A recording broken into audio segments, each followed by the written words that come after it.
समस्कंद बकुल्ला हेमंते रोहिणीर सुत रामको कहन्ति जगत बेनी उदरे कदेहे भूमुनि फेडिबा सन्देहे केवल हेतु भगवान गुपते गले वृंदावन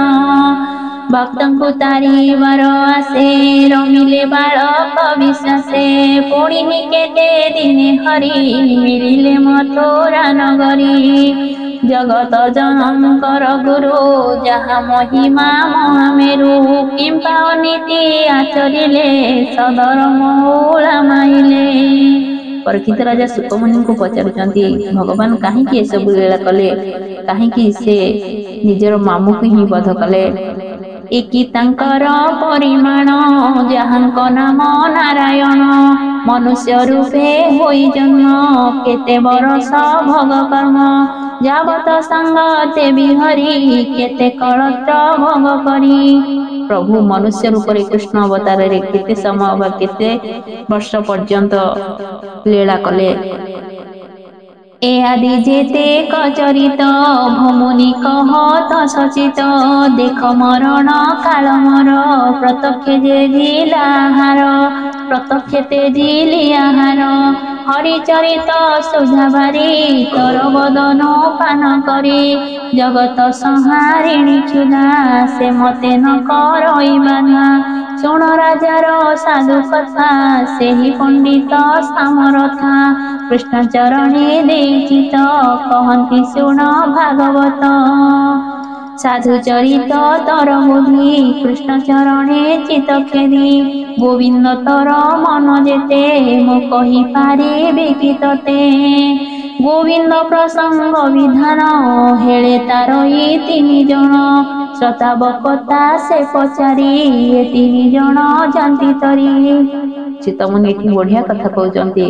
श्रोता बकता हुओ जे पचारे जे शुणे जे कहे एवं जे पचारे ए तीन जन भागवत द्वारा तरी जानती तेनु करी समस्ते भागवत शुणंतु समस्ते गान करंतु तापाद गंगा जल जेने तार स्नान पिंड दाने नाम मात्र के पापनाश तेणु मचित परकाश कही भी कृष्ण लीला मान राजन हुआ सावधान असुर बल पाद भरे भूमि कंपिला थर हरे भारारे चली न पारई अधरु रुधिर बहई दिने कविचार बसी के मोर शरीर आश्रसी छाड़ी न संसार धारण ब्रह्मरे पशिबे शरण। सुकमुनि कहउचंती हे राजन जेते बेले धरत्रीर भारा पापर भारा बढ़ीगला सेते बेले भूमि थरहर हैला धरत्री माता रदन करबाकू लागिले एवं से भाविले जे केही भी मोर ए भारा उश्वास करि परिबनी मु सेई ब्रह्मंक से नारायणंक चरण रे शरण पशिबे माया सुरभि रूप होई कांदई चौदिगे चाही विधाता निकटे मिलिला निज वेदना जणाइला विधाता शुणिता विकल संगे घेनिले देवबल शंकर होई सर्वआगे मिलिले क्षीर सिंधु लागे। धरती माँ धरणी गाई रूप धारण करी ब्रह्मांक निकट रे प्रवेश हेले एवं ब्रह्मा समस्त देवों को नहीं से शिवंक निकट को गले शंकर होई सर्वआगे मिलिले क्षीर सिंधु लागे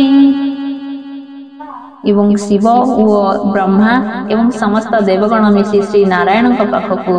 क्षीर सिंधु जलधि पाखु गले जलधि कोले देवगण डाकंती रख नारायण अनेक ध्यान स्तुति कले हरि संदेश न पाइले अनेक मते करी ध्यान ब्रह्मा पाइले मने चन अनंत न देखी विधाता मने पाइले गुरु चिंता समाधि बसिले तक्षण चिंतिले श्री कृष्ण चरणी ब्रह्मार देखी न विकल करुणा कले आदिमूल विद्यार बड़े नर हरि सपने कहिले मुरारी ब्रह्मा को दिशिला सन कहन्ति प्रभु भगवान ଶୁଣ ବଚନ ମୋର ଧାତା ମୋ ଯେ ଜଗତ ପିତା ମାତା ସକଳ ମୋହର ଜ୍ଞାନ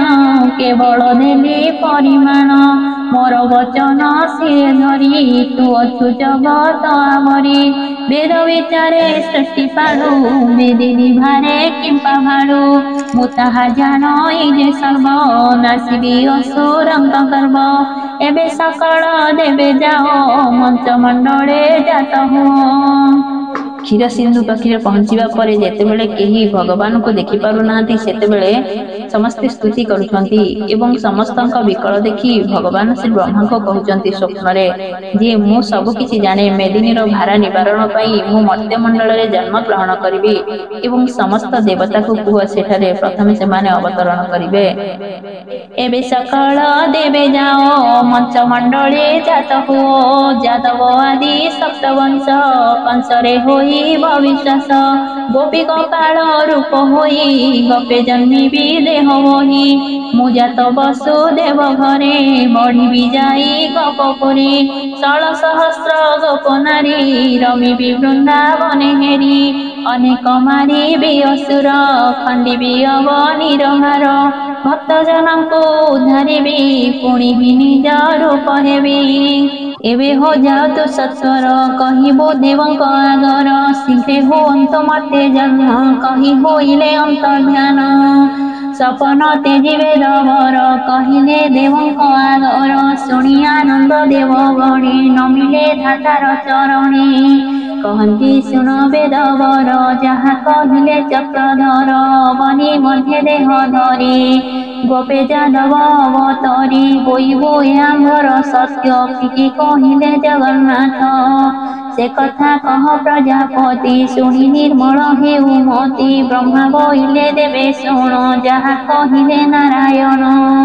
ଯାଦବ ବସୁଦେବ ଘରେ ଜନ୍ମିବେ ଦେବକୀ ଉଦରେ ହରିର ପଳାଏ ଅନନ୍ତ ଆଗେ ହୋଇବ ଗର୍ଭଗତ ମାୟାରେ ଜଗ ବଳେ ହରି ଦେବକୀ ଗର୍ଭ ତାହା ହରି ରୋହିଣୀ ଗର୍ଭେ ତାହା ଥୋଇ 10 ବତ୍ସର ଭାବଗ୍ରାହୀ আপনি প্রভু জগন্নাথ দেবকী গর্ভে হেবে জাত দুর্গাଙ୍କୁ যশোদার কোলে জাত করিবে যোগ বলে